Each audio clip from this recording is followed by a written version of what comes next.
నమస్తే. భాగ్యనగరం మరొక అద్భుతమైన కార్యక్రమానికి వేదిక కాబోతోంది. ఈ నెల 21 నుంచి 24 వరకు ప్రజ్ఞా ప్రవాహ ఆధ్వర్యంలో లోక్మంథన్ జరగబోతుంది శిల్పరామం వేదికగా. దీనికి సంబంధించి అసలు ఏంటి లోక్మంథన్ కాన్సెప్ట్ ఏంటి, దానికి సంబంధించి అసలు ఏం జరగబోతుంది, ఎందుకు హైదరాబాద్లోనే భాగ్యనగరంలోనే ఆ కార్యక్రమం నిర్వహిస్తున్నారు, దాని ప్రత్యేకత ఏంటి, 4 రోజుల ఆ కార్యక్రమంలో ఏం జరగబోతున్నాయి, దీనికి సంబంధించి ఆచార్య డాక్టర్ కసిరెడ్డి గారు మనతో ఉన్నారు. సార్ నమస్తే. నమస్కారం అమ్మ. సార్, లోక్మంథన్కి అంత రెడీ అయిపోతుంది, చకచక ఏర్పాట్లు జరుగుతున్నాయి, 2000 మంది డెలిగేట్స్ అని చెప్తున్నారు, స్వయంగా రాష్ట్రపతి రాబోతున్నారు. సార్ ఏంటి అసలు లోక్మంథన్ ఏంటి, ప్రోగ్రామ్ కాన్సెప్ట్ ఏంటి, ఏ థీమ్స్తో ఈసారి ఇక్కడ జరగబోతుంది, అసలు ఏంటి, ఎందుకు లోక్మంథన్ ఇక్కడ ఈ టైంలో?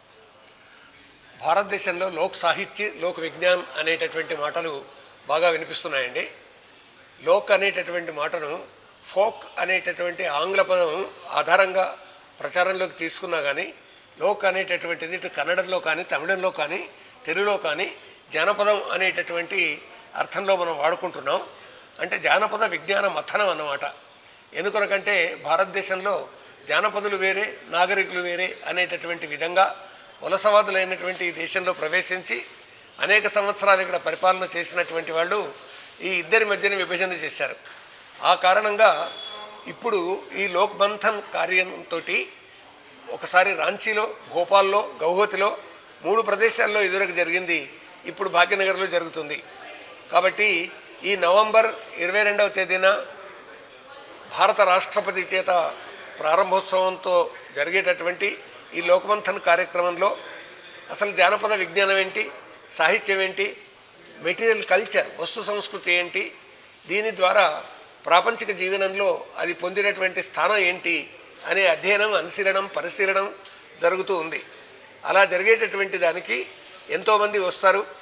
ఈ భారతీయ సంస్కృతిలో అంతర్భాగమే జానపదం. జానపదం అంటే జ్ఞానపథం. అంటే జానపదం అనేవరకల్లా అదేదో తక్కువ అనేటటువంటి ఒక ఆలోచన ఈ భారతదేశంలో కొంతమందిలో ఏర్పడడానికి కారణం విదేశీ భావ బానిస మనస్తత్వం కారణంగా జరిగింది.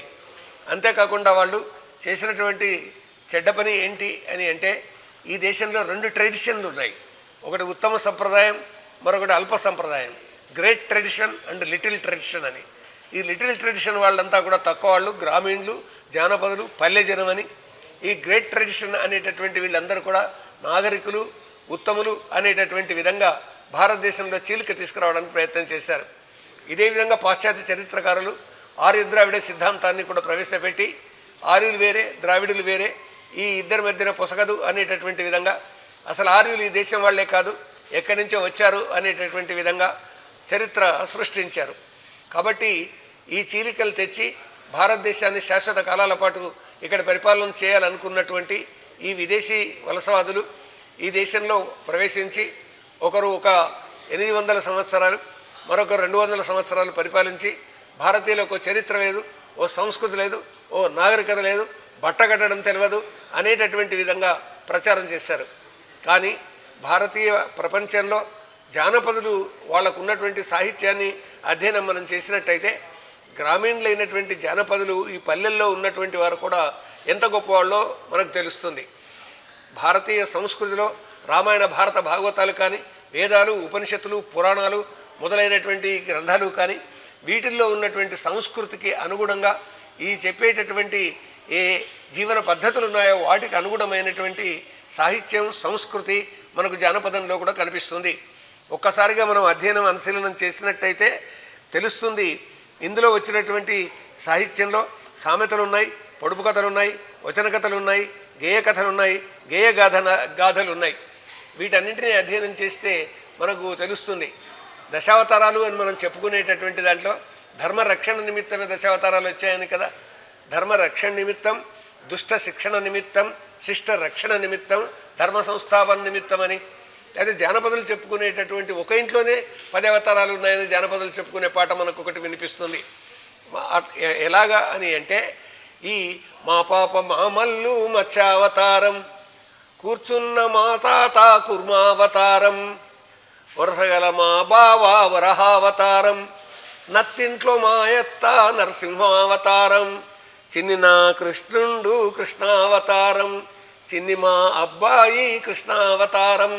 చూడండి, ఒక్క ఇంట్లో దశావతారాలు ఉన్నాయనుకునేటటువంటి ఈ పాట వెనుక ఉన్నటువంటి పరమార్థాన్ని మనం గ్రహించినట్టయితే ఎన్ని దశావతారాలు మనం చెప్పుకుంటున్నామో, దశావతారాలు 108 అవతారాలు, పోనీ 21 అవతారాలు, ఎన్ని భారతీయ పౌరాణిక ప్రపంచం చెప్పుకుంటుందో, ఒక్క ఇంట్లోనే ఇన్ని అవతారాలను చెప్పుకునేటటువంటి విధంగా జానపదులు ఎదిగారు అంటే వాళ్ళల్లో ఉన్నటువంటి సంస్కారం కానీ, వాళ్ళల్లో ఉన్నటువంటి సదాచారాలు కానీ, వాళ్ళల్లో ఉన్నటువంటి ధర్మ రక్షణ అభినివేశం కానీ, నలుగురిని కలుపుకొని వేయేటటువంటి వ్యక్తిత్వం కానీ, ఇవన్నీ మనకు చాలా స్పష్టంగా తెలుస్తుంది.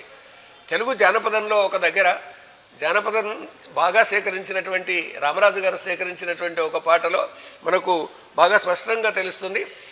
నే తొక్కు నూరేదిక్కడా, నా తొక్కులాటంతక్కడా, నే కాటు కెట్టేదిక్కడా, నే కన్ను గీటేదక్కడా.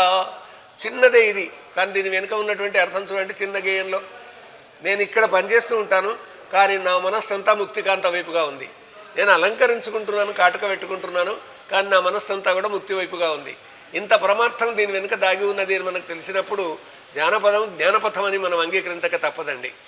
మామూలుగా ఎండలు కాసేది ఎందుకురా, మబ్బులు పట్టేటి అందుకురా, మబ్బులు పట్టేది ఎందుకురా, వానలు కురిసేటి అందుకురా, వానలు కురిసేది ఎందుకురా, పంటలు వండేటి అందుకురా, పంటలు వండేది ఎందుకురా, ప్రజలకు తినేటి అందుకురా, ప్రజలు తినేది ఎందుకురా, ప్రభువుకు ఇచ్చేటి అందుకురా, ఆ ప్రభువుకి ఇచ్చేది ఎందుకురా, ముక్తిని కోరేటి అందుకురా. ఈ ప్రభువు ఎవరు అంటే పరమాత్మనే.